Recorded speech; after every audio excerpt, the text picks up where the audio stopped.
This Friday, tool or threat? Artificial intelligence is far too useful for a struggling student not to use. We'll examine the impact of rapidly evolving AI technology in the classroom. Robert Kamick weighs in.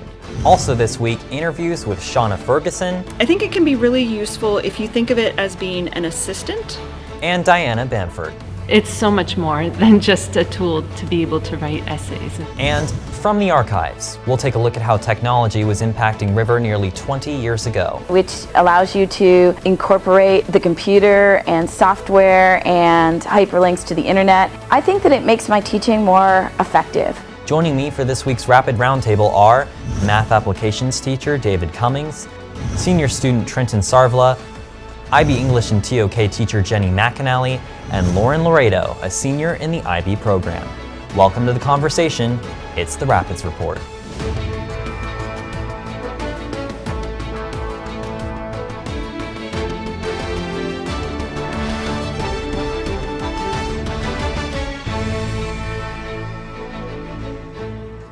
And a good Friday afternoon, I'm Talan Collins reporting from the CRTV studio, and thank you for joining us as we head into winter break. This week we'll be discussing issues related to the subject of technology where its applications in education have seen tremendous change in the last few decades.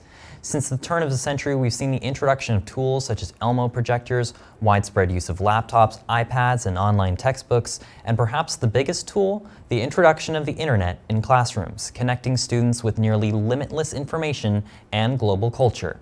As an IB school, the internet has played a major role in exposing students to international events, and with that, the rise of students viewing themselves as citizens of the global community. With the rise of the internet in classrooms across this country, however, we've also seen the widespread influence of social media and the rapid development of the revolutionary AI technology that's now powering online chatbots such as ChatGPT. A recent headline from Vox described AI's influence over education this way: AI can do your homework, now what? And the reality is students across this country are now using chatbots to assist them with their homework, whether that's solving math problems, writing essays, or organizing their thoughts. As one can imagine, AI is going to play a major role in the future of education, and in fact, it already is. Later in our Rapid Roundtable, we'll discuss the issue of AI as it pertains to education with both teachers and students weighing in. But first this week, our correspondents Guthrie Rose and Xander Rohn spoke with teacher Diana Bamford, librarian Shauna Ferguson, and student Robert Kamick, who expressed their mixed views on what is, to say the least, a very controversial subject. Take a look. I'm Diana Bamford, Mrs. Bamford. I teach 9th grade English, 12th grade English, and Avid 9. I've been at River for 10 years. My name is Robert Kamick. I am the Vice President of Machine Learning Club, and I'm here today to talk about ChatGPT and artificial intelligence in the education system.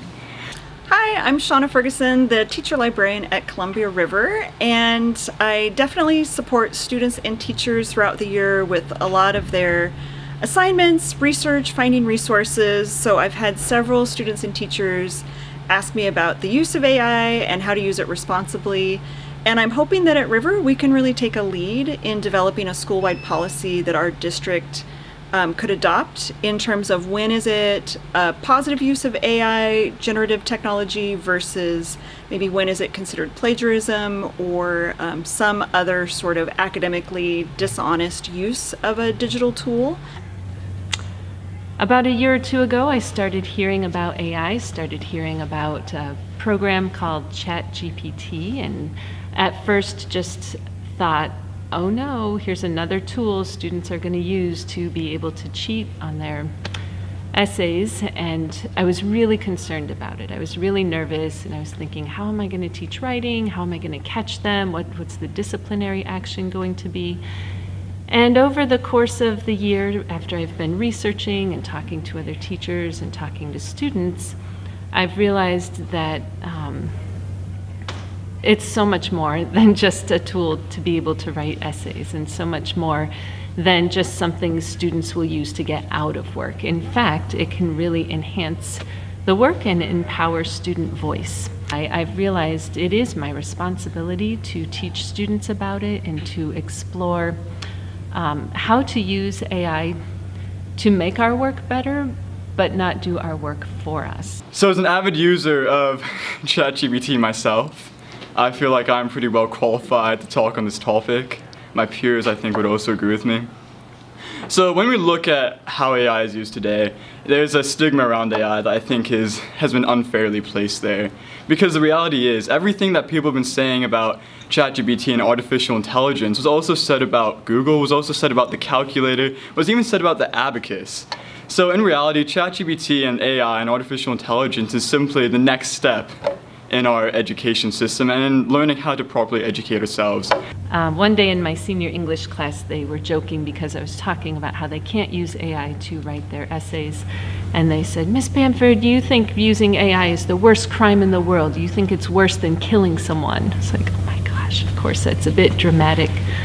But I don't think it's a crime at all. I want to educate my students so they know when they go to college, depending on the professor's policy, if they use AI without giving credit to using it, they could potentially get expelled. And I just want them to know some of the consequences for using it in a way that's not ethical. I think for students and teachers, AI tools like ChatGPT or Canva has Magic Write. There's a lot of different tools out there.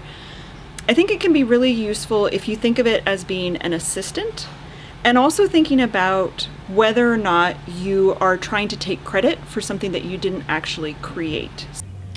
I've learned that AI is being used for thousands of applications. When I first heard about it, it was ChatGPT, AI that could write an essay or an email, a piece of writing, and I was like, yeah, that's cool, that's kind of a useful tool. And now I see that AI is being used to write software code, it's being used to translate languages, it's being used to create art, operate cars and machinery, sort and analyze data, create differentiated tasks and assignments for students. I've also heard that it can be used for diagnosing illnesses and coming up with treatments for illnesses. So a lot of really exciting innovation with AI. But with that, of course, comes a lot of concerns, and I think that's what they're working on at the university level and what people are researching right now. Some of the concerns people have, and one of the concerns I have as a teacher, is how can I teach my students how to use AI to better their writing, to better their thinking, rather than do it for them. I'm concerned students are going to lose writing skills and lose communicating skills if they rely on a tool to do too much of it. When I think about ways that ChatGPT can be used to help students, I think it's truly an underutilized resource. When we look at literacy rates today, when we look at how well students can read, oftentimes there's simply the fundamentals are missing. And when you're missing the fundamentals, it means that you don't have the tools for success in the stressful high school academic careers that each of us are leading. Many of us are going to be reading at a 6th or 7th grade level by the time we graduate from high school. So how can we be expected to write a high school level essay that's being graded incredibly harshly by many of our teachers today, especially considering all the other life events that we have going on? Well, the answer is simple.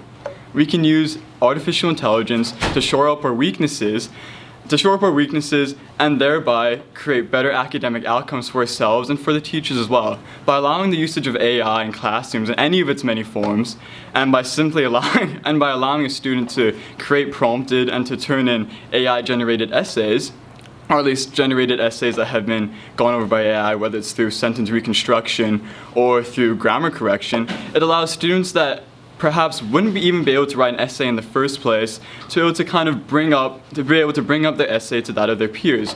Not only that, but if anybody that's ever used ChatGPT will be able to talk about the ways in which you can learn about literacy, learn about mathematics, and learn about any of your subject areas through the use of an AI. Another concern is that AI is going to be used to spread false information. I recently saw an Instagram account with an influencer who was completely made up. It's a video, pictures of a woman who was generated by AI. She's not a real woman. In fact, it was a man who made the Instagram account. And it just talks about her wonderful life and all the things she does. It also kind of disturbingly talks about her exercise regime and how she's so fit because of the way she exercises and eats, and she's not real. And so people see this and think, oh yeah, if I do what she does, maybe I can look like her. If I, have the life she has, I might be happy. And she's not a real person. So it's a little frightening to me that we might be comparing ourselves to humans that are not actually human. So I think AI can be used to deceive people and to take advantage of people, and I want to make sure my students understand. If you are trying to do research, you might ask ChatGPT, hey, can you give me 10 websites about a topic? And you find those websites, but you actually do the due diligence and you go to those websites, you do take research from them, you evaluate their credibility, and you're actually then finding the information and synthesizing it for a research paper that you write as your own original creation. So in that instance, it's just helping you along the way, and your teacher maybe isn't assessing you on, do you know how to find a website, right? You could probably just do a Google search and get the exact same information. But that's just an example. However, if you ask a program like ChatGPT to actually write your paper for you, where it gets problematic is technically you should then be quoting anything you lift word for word out of an AI tool. And I think many students don't do that. They just put their name on the top of the paper and expect a teacher to give them credit for work that they didn't have a hand in doing. Versus you could ask ChatGPT to write a sample introduction on a topic, and maybe you look at it as a guide while you're writing your own original introduction. Other concerns, we've heard of self-driving cars. Self-driving cars have been tested. AI has been used for self-driving cars, but there's always that margin of error, and that's really scary to think about a car that's not operated by a human where something could go wrong with the technology. Same with medical errors if we're using AI to diagnose illness or to come up with treatment plans. But I also have to consider that humans make errors too, and is technology going to make more errors than humans? Is that artificial intelligence is not going away. Artificial intelligence is far too useful for a struggling student not to use. So why in the world are we punishing struggling students even more for using a tool that can only benefit them? The AI debate is certainly ongoing and will likely continue to examine the tool or threat to education in the future here at CR News. Another area we're focusing on this week, the rise and influence of social media on school culture. Education Week describes how apps such as Instagram and TikTok are used by teens to promote school updates, events, and socialize with their peers. We here at CR News use our social media to report on stories that otherwise students may not see via another medium. On a national level, teachers' unions continue to debate the use of social media at school. NBC News reported earlier this year that the 1.7 million member American Federation of Teachers slammed the use of highly addictive apps both in the classroom and by teenagers more broadly. Talks of banning social media entirely for children under the age of 13 are not uncommon in our government. And social media, alongside its AI counterpart, raise important questions on the role of these tools or threats on student education and their lives. We'll be discussing these important impacts right here at River in just a moment. But first, let's take a minute to appreciate the uniqueness of the situation. Never before have teachers seen technology evolve so quickly. To illustrate that point, we're launching a new segment called From the Archives, where we'll play relevant clips from old CR News broadcasts. For our first installment, former CR News anchor Chris Hunt describes best the way technology was evolving even nearly 20 years ago. The panel is here right after that. Technology here is getting put through the paces this year. Michelle Haberlack is incorporating all different technologies available to teachers in her mathematics program to help students connect with applications in the real world. Well, I started incorporating more technology in my teaching because I was supposed to originally have a portable at the beginning of this year, but it wasn't available, so I ended up teaching in the gallery. And it was terrific because I realized the gallery had all these toys, these technology toys. The Elmo actually allows you to overhead, but it's it takes a photo or a picture, so it has color, and you can actually project books and student work all over the board on the big screen. The in-focus machine, which allows you to incorporate the computer and software and hyperlinks to the internet into your teaching, I think that it makes my teaching more effective. It also makes it more interesting. My teaching isn't limited to what's inside Haberlach's brain and what's inside the book. I can reach out to the internet. I incorporate things from Singapore and Asia and all over the world into my teaching. I think it's important, number one, for enhancing the lesson. Number two, for reaching out to students with a variety of needs that may not react to every other kind of teaching. And number three, because we're in a global marketplace, and our ability to reach out and touch effective things that are working out in other parts of the world is really important, so I get to model that almost every day in my classroom. And welcome back. It's time for this week's Rapid Roundtable. Joining me are math applications and geometry teacher David Cummings, senior IB student Lauren Laredo, IB English and TOK teacher and union representative Jenny McAnally, and senior student Trenton Sarvla. Everyone, thank you so much for joining me today. Ms. McAnally, I want to start with you from an educator's point of view, and as we just saw from that archive footage, even the idea of using technology such as a document projector was entirely new, and now that's something that's just considered common practice. How has the way that you have used technology throughout your teaching career evolved? Very much. My very first teaching was in a portable classroom in another state. I had no textbooks and 42 non-English speaking immigrant students. And they were like, teach these students so that they can pass the state, literacy exams. So starting with no technology at all, I remember at one point we did an activity in class and I brought my VHS recorder and we recorded it, and I still have it. I need to get it transferred onto some digital file if I want to keep it.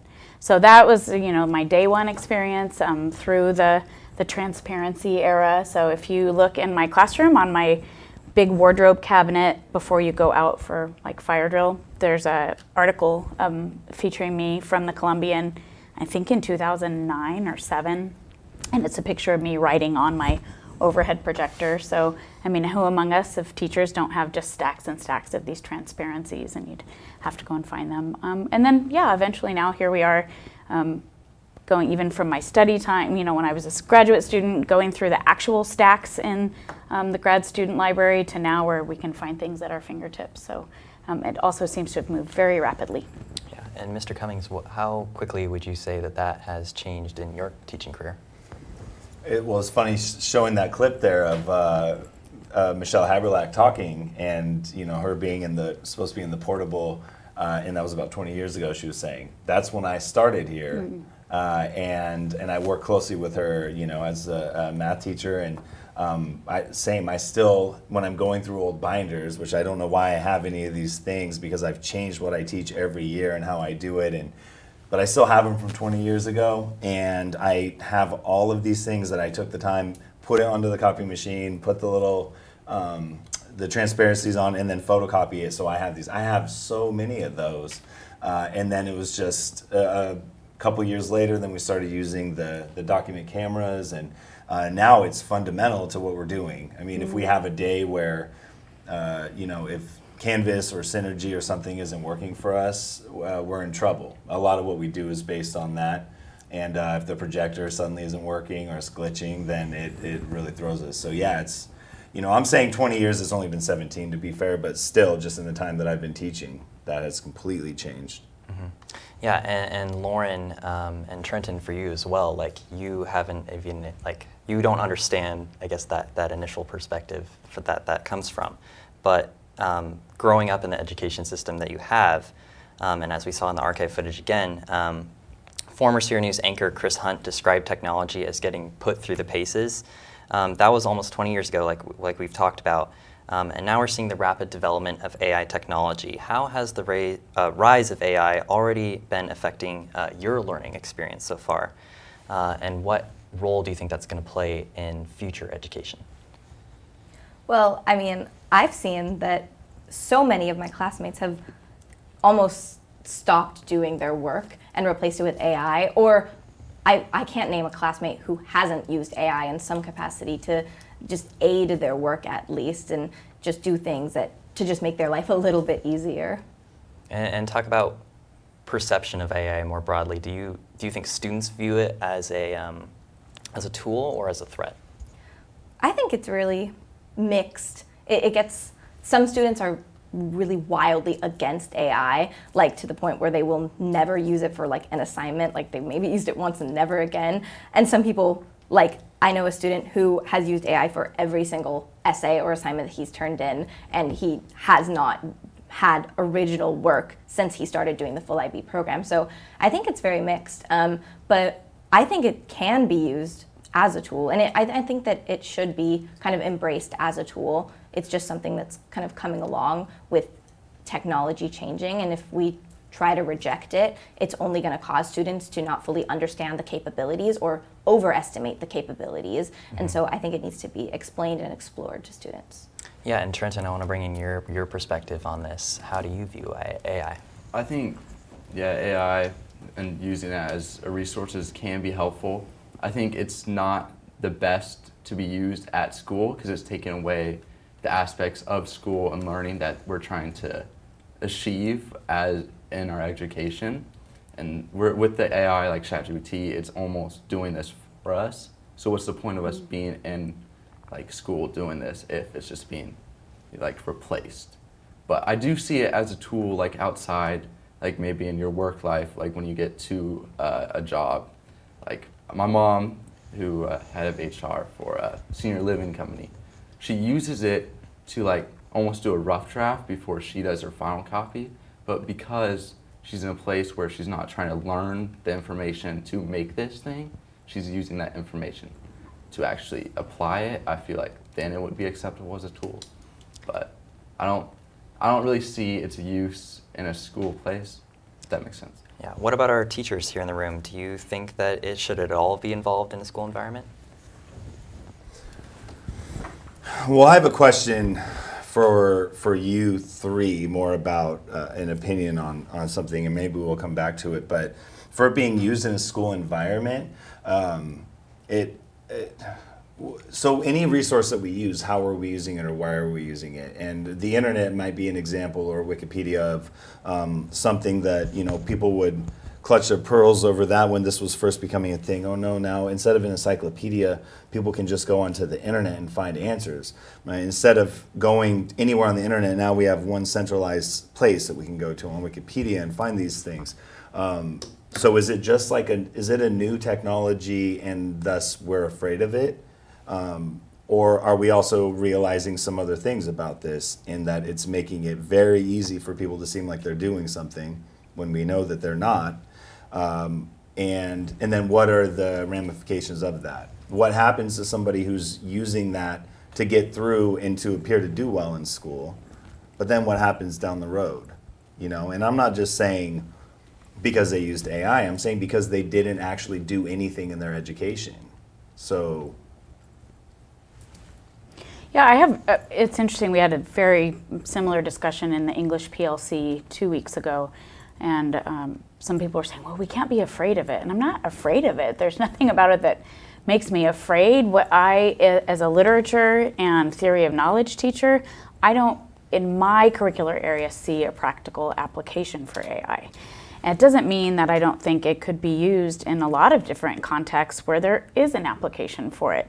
For instance, writing a newsletter from a business organization. You want to kind of get some ideas out and then brush them up and then send them on. But also, I think it'd be wise to have some integrity about that and say, this letter was created with the help of AI. Like, I just think it's really important for me as a teacher to both metaphorically and literally teach students how to find and use their own voice. So how is it useful for them in my context to be using something that's not generating their own ideas, but whatever can be scoured from the data set that is available, which also brings up tons of problems and implications. It's not like it has access to the entire world, but only to what it's feeding on. So I recently heard what I consider to be a false analogy, and people have said, well, back when people started using calculators to do computations in their math classes, teachers were like, well, this is outrageous. They need to know their times tables. We can't move on without it. And then finally, people understood, no, calculators play an important role in the learning of mathematics. It's going to be like that with AI. But I disagree. I think calculators, you put in 4 + 4, and it's always going to tell you a finite answer, which is 8. To me, I would equate the calculator to like a spell check. Yes, you can use it to be checking for accuracy, but I don't feel like AI generators are allowing students to demonstrate their learning in any authentic way, to find their own way of expression or thinking. And one of my favorite maxims as a teacher is one day you're going to have something really important to say, and you're going to want people to hear you. And so if you don't know how to articulate yourself without the help of something else that's really generating ideas that are just being scoured from the internet, I just don't feel like I'm doing a great service to students by allowing that to be something that's used in our class. Yeah, and kind of in the same sense, wouldn't that also have been applicable to the internet when that came out, and kind of that same dependence on using sources that are easily available to them? Right, and now we teach things like, media literacy, making sure that we know how to fact check and those kinds of things. I think when I'm asking students to generate their own ideas, I don't think it's helpful for them to gather ideas that were generated by another source and present them as their own. Yeah, and Lauren, again, I want to bring you in on this because you brought up the idea of there being potential positives and potentially looking at the issue as or AI as a tool. Mm-hmm. How is it that you see it that way? Well, I know you said that you don't see a practical application for AI in your studies in this subjects that you teach, but as a student of one of the subjects you teach, I think that there are uses of AI in TOK at least. Like, I feel like there are definitely times when AI should not be used. Like, there are times when it is necessary to be formulating your own thinking, and I think that that's always what you should be doing. Is work that you submit should be your own thinking, but one of the things that I found most stressful about TOK was last year when we were doing our exhibition, and a big portion of it was getting it under a certain word count. And that was so daunting to me because I am a person who I feel like I have a lot to say. And so trying to get across this like long, complicated topic that I really felt like I had a lot to say on in 300 words was to me like very stressful. And so what I found was useful in that sense was kind of taking my 600-word idea and asking ChatGPT if there were key ideas or phrases that I could focus on in that. So using that as a tool, because for me, everything was equally important in that. But for an outside, unbiased, a non-human source, they were able to see the key ideas that I was trying to get across. And that was what really helped me, ended up narrowing that down and getting a good score on that exhibition, was just taking that as a tool. But I also see that generating ideas that are non-human are also not promoting critical thinking, and TOK is all about promoting critical thinking and making you a better thinker. And so I think that if you're using AI to generate these ideas, that it's not necessarily helping you become a better thinker, and is therefore kind of diminishing the meaning of what TOK is. Can I respond to that really quick? Yeah. So I thank you for bringing up and helping me to clarify my ideas. I don't think necessarily, I'm rethinking saying that there's no application for it in my courses. I think there's no application for it in the production of assessments in my courses. So sure, if you were asked to put together a knowledge framework and you needed to come up with some artifacts of art exhibits that have been known to be wildly controversial. Sure, like asking the internet or asking ChatGPT to give you a list of those. That is if you're using it for fact finding or information, that works for me. But the places I've seen AI show up in my classroom have been really sadly, like some of my sophomores turn in their unit reflections that are written by AI, and it just breaks my heart because the unit reflection in my context in my class is the place for students to tell me about their own learning, what went well, where they're still struggling. It's their chance to say, here's my demonstration of my learning. And so to have it like on a more meta level makes me feel really sad that we have 14, 15, 16-year-old students who are saying, I don't have it in me to have a conversation about my own experience in my own life. I'm going to turn it over to ChatGPT. And by the way, it's super obvious. Like, I've been teaching 24 years. So I know what a student voice sounds like, and I know my students very well. So I also know what their particular voices sound like. So when something comes in and it's inauthentic, I had a sub recently who read something a 9th grader wrote and she's been retired now, taught for many years, and she goes, I think they used AI.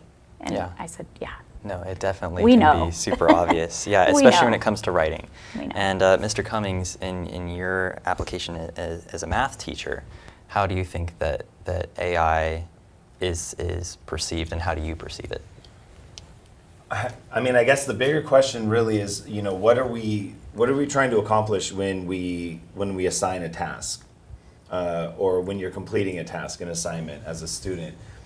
Is the goal of it to say, here are some controversial works of art, and then to give a list of them, and then congratulations, you did it? So are we looking for a regurgitation of, you know, something that is already known, that is easily found, and that now you compiled it into a list that already existed? Or more likely, are we saying to evaluate these things, discuss these things, not just say, here are 3 things that happened, but there's something deeper than that. So if the goal is to teach people how to quickly find information that is probably close to valid but not really verifiable, then that's a good way to do it. But I don't think that that's what most of us are asking our kids to do. I personally, as a math teacher, it isn't, you know, photo math and these things.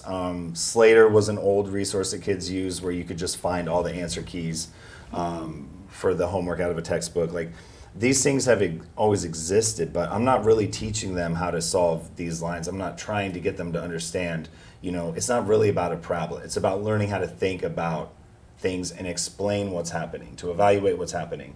And you just simply can't do that. Technology can't do that for you. Yeah, so like critical thinking skills, essentially. Right. How to see what's in front of you and what to do about it. You're going to use that every day. And I'm sorry, but old people who say, I haven't used math once since high school, are admitting they're stupid. They're telling you they don't think. They don't solve problems. They don't contribute. And I'm sorry if that's anybody close to you in your life. Trenton, did you want to kind of weigh in on that as a student? With Mr. Cummings' point on the math, I completely agree. And I know IB Math Apps does well with it because it wants you to show the methods, and they give you points off of the methods you show, so you have to show that critical thinking. And I feel like with AI, you aren't really going to be able to show your methods. So, I mean, I took the IB Math Apps test. So yeah, it's just making sure you understand it clearly. And I feel like people who did use ChatGPT and then went into the test did not do as well because they just lacked the understanding that they needed to actually have that clear knowledge of what they're doing. Yeah, and as far as talking about how much of a potential problem this may be becoming for the teachers in the room, like how often do you see this being used? A lot. A lot, and unfortunately, my time is, frankly, is wasted doing a lot of documentation and finding it, and then I have to email parents and email administrators and create a record, and it's just not the best use of my professional expertise or my time. So I try not to take very much that students do personally because they're just operating in their own little world. But it is, frankly, in an environment where I feel I work very hard to create an environment where people can try things out and take risks and do well or don't do well, and the sky doesn't fall if you don't do well, and we'll keep trying. For people to take a shortcut or always be looking for a way to like game the system does feel personally disrespectful to me, and it's not a good use of my time to have to be then running it through AI generators, looking at the report, figuring it out, sending all the, it's just not how I didn't go to college for 8 years to be the like AI police. So I find it to be incredibly frustrating. Yeah. I want to switch topics a little bit to social media, which is another technological potential tool or threat that has rapidly evolved in certainly the last decade. Throughout your teaching careers or throughout each of you as you've kind of grown up, what role has social media played in our school culture and school environment? I mean, I can't think of a time where I didn't have social media. And I mean, I'm sure there was a time. I know there was, but I just can't remember it. And where my friends didn't have social media. And there's always been school group chats. There's always been, oh, when is this due? And I think that social media, again, is both a tool and a hindrance. And I mean, we had talked about this in one of our TOK seminars that we had, but it's important to note that social media is not really, it's not always facts, and a lot of times it'll present information as facts when there's not a lot of sources backing it up, and the culture around social media is just to believe what you see. And we spend a lot of time, our teachers spend a lot of time teaching us how to check our facts and how to make sure that what we're seeing is true. But on social media, you'll see facts that are presented and people will cite these facts and people will talk about these when in reality they may have no backing to them. And a lot of social media companies are doing little to make sure that the facts that their users are presenting are really true, and it's spreading misinformation. And because of social media, it spreads at such a rapid rate that it becomes really harmful. And I would imagine, I'm sure the teachers can weigh in on this, is that there must be times where they're trying to teach something and students have a preconceived idea that is just untrue, that's been formed based on social media. Yeah, and for our teachers in the room, what role has social media played throughout your teaching career, and how is that something that students are using now? Is that something that you perceive as a problem or as a tool in some ways? I honestly, to me, it just feels really grim. High school is already a pretty bad time. You don't really know who you are. You're trying to develop that sense of self and how you connect to people around you. And it's already so confusing, it's so complicated, and there's so many things to dislike about that time. And so now to have this one more reminder, like if you feel like you can get away and be like, I don't have to think about this thing, or I don't have to remember that people saw me do this stupid thing, and you get away, and then then you see it again. And it's like you can never get out of that, like I'm never gonna be that, or people think I'm this, and I know, I don't mean to boomerize myself here, and I'm boomer adjacent, but I'm not quite there, but I see more drawbacks than positives. I understand it's a way that people younger than me socialize and connect, and you said group chats, and that's valuable. But I think I don't think that's the majority of the time that people are spending, on their phone. I mean, I think it's like literally heads down, right? Like, I mean, you have your head down versus your chin up. Like, people look down, but they're like, I think it's really I think it's making people feel bad, but I just don't think we realize how bad it's making people feel.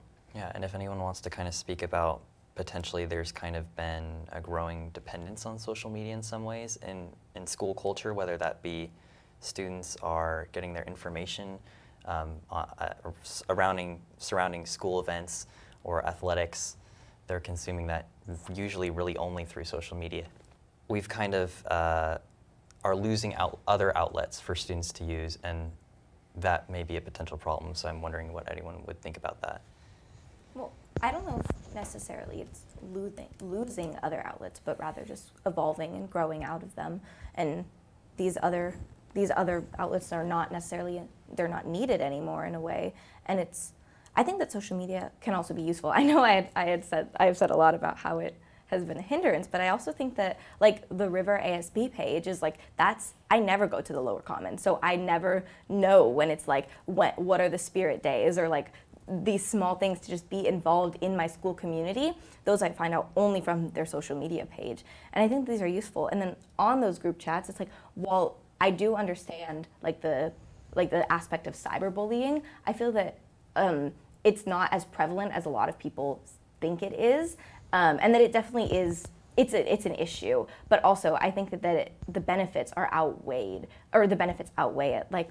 like I said that we have group chats, but we have group chats for the majority of our classes, and they've been so useful because it's when you don't understand an assignment or you need help on a due date, you just text the group chat and it's someone will respond to you. There are 30 people in a group chat and there's someone who will know the answer and respond to you. Or if there's just something that you're really struggling with that you just need a peer, you need to reach out to them, and it's just a really helpful environment to have. And so I think that ultimately it is a more positive thing than it is a negative thing. Lauren, I think, though, you're an exception here. I don't know you well, but I've heard you talk about yourself in school and who you are and what you aspire to be. I would venture to guess that you're using social media in different ways than I'd say the average teenager is. You're talking about using it for group chats and for finding out what's going on in class, and I don't think that's the majority of the time that people are spending on their phones. I think it is endless scrolling through some things that are going to give you a dopamine hit, but then a reminder that you'll never be that. You'll never be that thing or that person. And I think you're using your phone in a healthier way. Well, I wouldn't say that that's the only way. I mean, I definitely fall victim to endless scrolling, and I get that. But I don't know. I do think that it is a bad thing in some ways, but I also think that for some people it offers almost an escape. And it's tying it back to school is that for some people school is so incredibly stressful, and it is the number one stressor that they have in their lives. So to be able to come home and just immediately get away from that by just going on social media or scrolling and seeing cat videos or memes or whatever it is that makes you happy is just kind of the way to get away from school and to get away from this major stressor that a lot of people have. I think, too, one benefit of social media in the learning environment is that I reflect back to my high school time. I graduated from high school in 1989, right? So this is kind of a big year in world history. It's kind of the end of the Cold War, the Berlin Wall comes down, all of these things are happening. I knew nothing about any of that, because the only way I would get that information is if I were reading a newspaper or watching the evening news. And what 16, 17, 18-year-old was doing that? Not many, right? So now, as somebody who's teaching in an international baccalaureate program where we want students to really be understanding themselves as global citizens, and understanding part of the curriculum of English is understanding what global issues are afoot and how they are affecting our people around the world, to have at your fingertips some sources that hopefully people have vetted and can tell are reliable sources to find out what has happened today in Gaza, what is going on in Ukraine, what about Syria, what about Sudan, what about this massive genocide that's going on in Congo. And sometimes on the regular media, some of these other stories really take center stage. And alternative voices like people of color and women and indigenous people and LGBTQ people have an outlet and a voice there to tell their side of what's happening in these moments that I think we may not have access to without it. I think it has also spurred and helped to facilitate some really important activism in your generation and made things available where you all can galvanize your efforts and come together and say, hey, we're going to meet up at Esther Short, we're going to go on this march, we're going to do this thing, and those kinds of things were not available to our generation. So things that grassroots responses to things that before my time, like Vietnam or other kinds of issues like the Rodney King and the LA riots and those kinds of things that were of my time, we didn't have a way to easily connect. And so I think there really are some benefits. I don't know that I would make I'd weigh them out as much to say that there definitely are some benefits. I 100% agree with that. I mean, seeing things on TikTok, there's a trend right now, or I don't know if it's a trend, but a way to raise money for different, I don't want to say what's happening in Gaza, and then also just what's what's happening in Congo, and a bunch of these different social problems going on throughout the world is through the creator fund that TikTok has, where it's if you use an effect or a sound or you post a video, and these users are donating money, and it's just such a simple aspect where it's making a video on TikTok, which a lot of people do very frequently, and it's just doing that is such a simple way that you can do that and raise money. And then going back to the social activism era, or we are in the social activism era, but like the height of it is, in my opinion, would be like 2020 and 2021, where it was during quarantine and during the like height of the Black Lives Matter movement, where everybody was posting every single day on their stories about different injustices that were happening. And I think that that's like a really important and really valuable way to share information, because a lot of times, like you said, these voices will be suppressed in these major news outlets and in the media. And so social media allows a way for people to get their voices out there. And while it does allow anyone to get their voices out there, so you definitely will see some mixed perspectives and possibly some uninformed or incorrect perspectives, I think that like ultimately it is a very useful tool because it allows us to just hear all these different voices and these different perspectives. Yeah, and you bring up a lot of great ways that social media can be used as a tool, and you as well, Ms. McAnally. But what about students who maybe don't want to have social media or who just can't?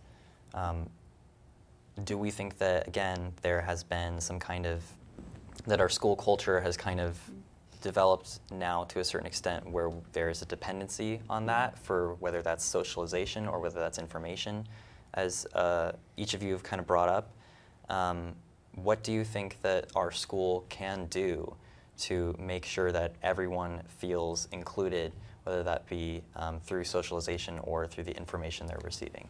My daughter graduated last year from Columbia River and was a partial IB student, and she has no social media. She was on the gymnastics team, and so she had to get Snapchat for like communications or something.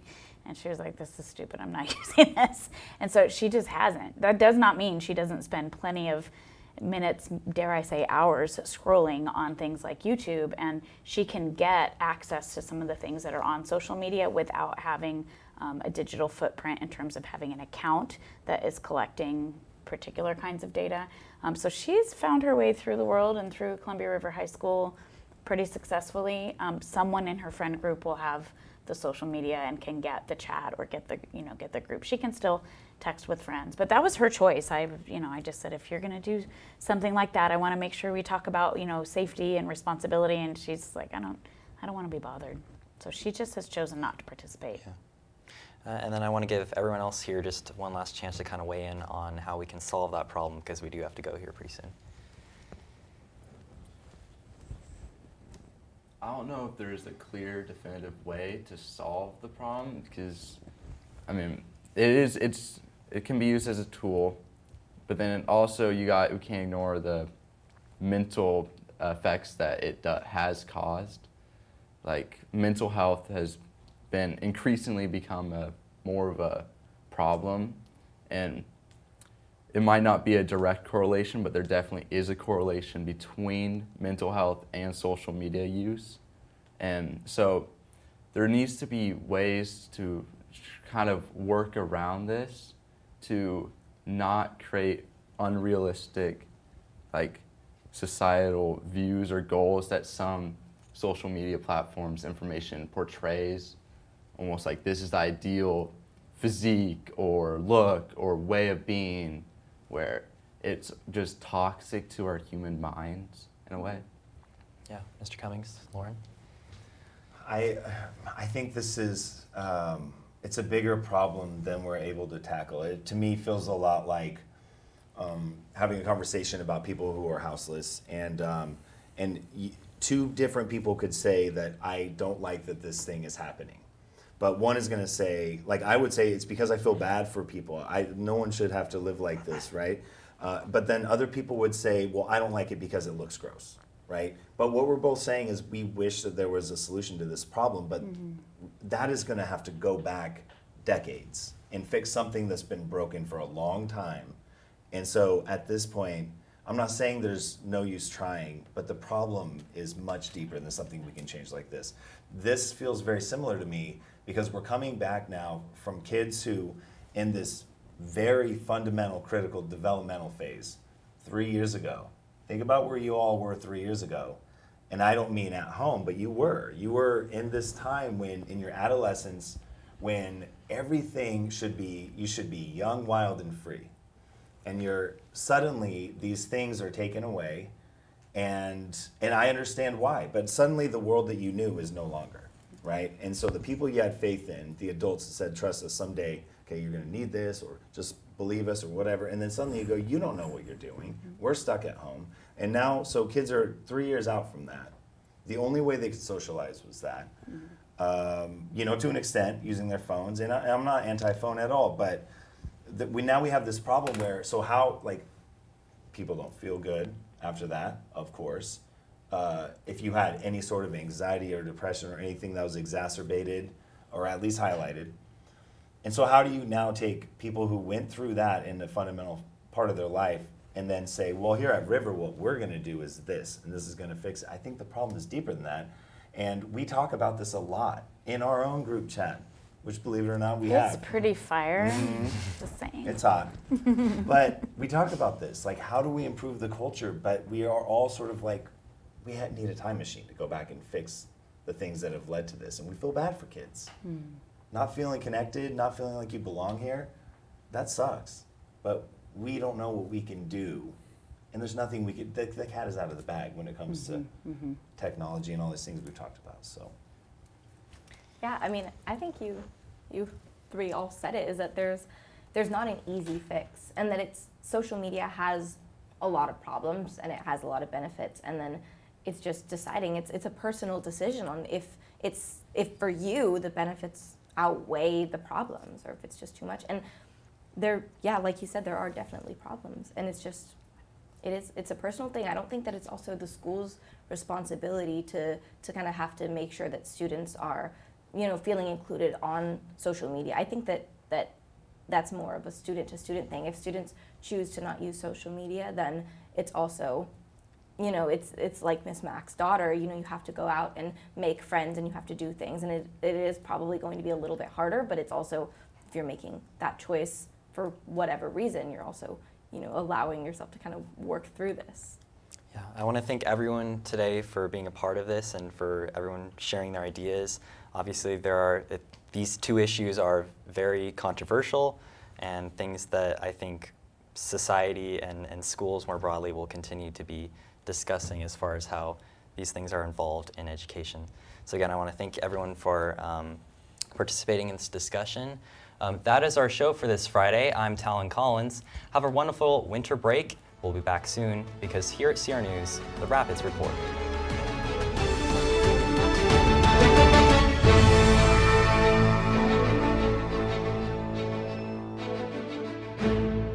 Hey Rapids! Make sure to like this video and subscribe to the CR TV YouTube channel to support content for and by CR students. Stay connected with us by following our Instagram and TikTok at CRHS TV. Thanks for watching.